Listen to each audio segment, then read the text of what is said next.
They laughed at it. German tank crews called it the Ronson because they joked it lit up every time it was hit. The British had another nickname, the Tommy Cooker.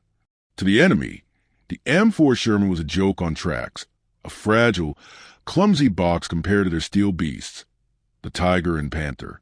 But what they didn't know was that the Americans weren't building a tank for duels. They were building something far more dangerous, a machine that could talk. And once those voices filled the battlefield, the war itself changed. This is a story of how a weak tank outsmarted the strongest machines of the war and turned chaos into coordination. The day the radio inside the Sherman became the Allies' invisible weapon.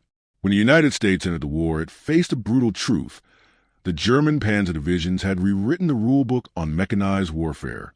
Their tanks were faster, deadlier, and worked together like a single organism.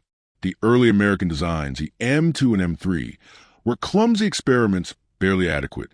But by 1942, Detroit's factories had birthed something new. The M4 Sherman, a medium tank designed not to dominate but to move, produce, and communicate. Its armor was decent. Its 75mm gun, reliable.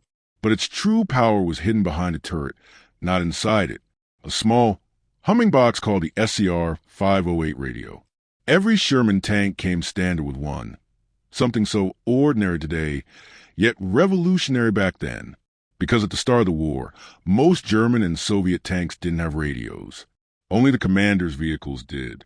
That meant every move, every correction, every cry for help had to be relayed by hand signals, flares, or, in some cases, by shouting through open hatches amid the roar of engines. The Americans changed that overnight. When an armored platoon of Shermans rolled out, every single tank could talk to every other tank in real time. They could adjust formation, coordinate crossfire, call in air support, or mark enemy positions the instant they appeared. The result?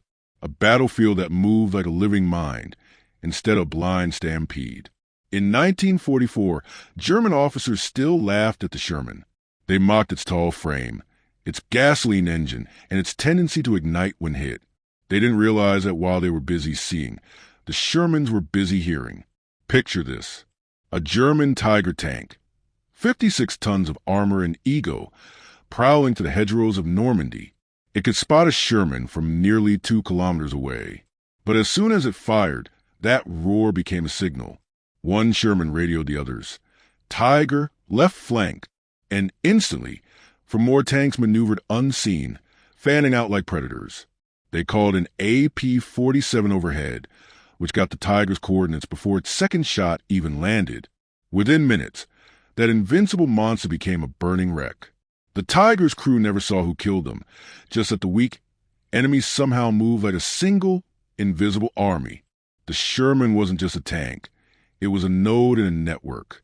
Every platoon leader, every recon jeep, every artillery observer, all connected by radio.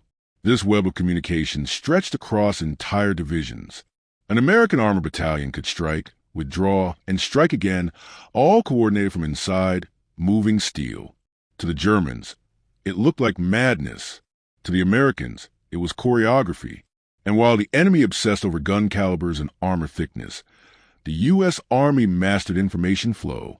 When the Allies stormed Normandy, Shermans rolled inland by the thousands. Yes, many burned. Yes, they died in droves. But behind the losses was something new, learning. Each destroyed tank fed data through the chain, lessons on ambush angles, German gun ranges, and weak points. Because the Shermans talked not just in battle, but between battles. They adapted. By late July, during Operation Cobra, the Shermans moved like water. Every unit reported over radio. Every movement tracked in real time. Air support followed tank call signs like shadows. The Germans, relying on spotty communication, found themselves constantly ambushed, not by superior machines, but by superior coordination. One captured German officer later said, "We always heard them before we saw them. They spoke to each other and somehow to the sky." August 1944, near Mortain, France. German panzer divisions launched a desperate counterattack to cut off the Allies. Fog blanketed the hills, radios jammed with static. For hours, chaos ruled. until one Sherman platoon found a hill overlooking the valley. Through the haze, their commander, Lieutenant Charles Bailey, spotted movement, dozens of German tanks advancing through the mist. He didn't panic. He called it in. Enemy armor, sector blue, multiple targets. His radio operator relayed coordinates to artillery and air command. Within minutes, P-47 Thunderbolts swooped in, guided by those tank radios. Bombs ripped through the valley. The German offensive collapsed. When the smoke cleared, the Shermans rolled down to find wreckage everywhere. Tigers, Panthers, burning half-tracks. The cost to the Americans? Minimal. That day, the German counterattack died not under tank shells, but under radio waves. In the end, the Sherman tank never matched the Tiger in brute strength. It never outgunned the Panther or out-armored the King Tiger. But wars aren't won by the biggest hammer. They're won by the hand that swings it with purpose. The Sherman's secret wasn't firepower. It was communication, the ability to move, adapt, and respond faster than the enemy could think. Its radio gave the Allies something priceless: unity. One voice, one rhythm, one machine army that learned, evolved, and overwhelmed. By 1945, the joke was over. The tank they mocked had become the heartbeat of victory. Sometimes the quietest weapon on the battlefield is the one that listens. If you enjoyed the story, subscribe to Echoes of Valor, where forgotten history still speaks.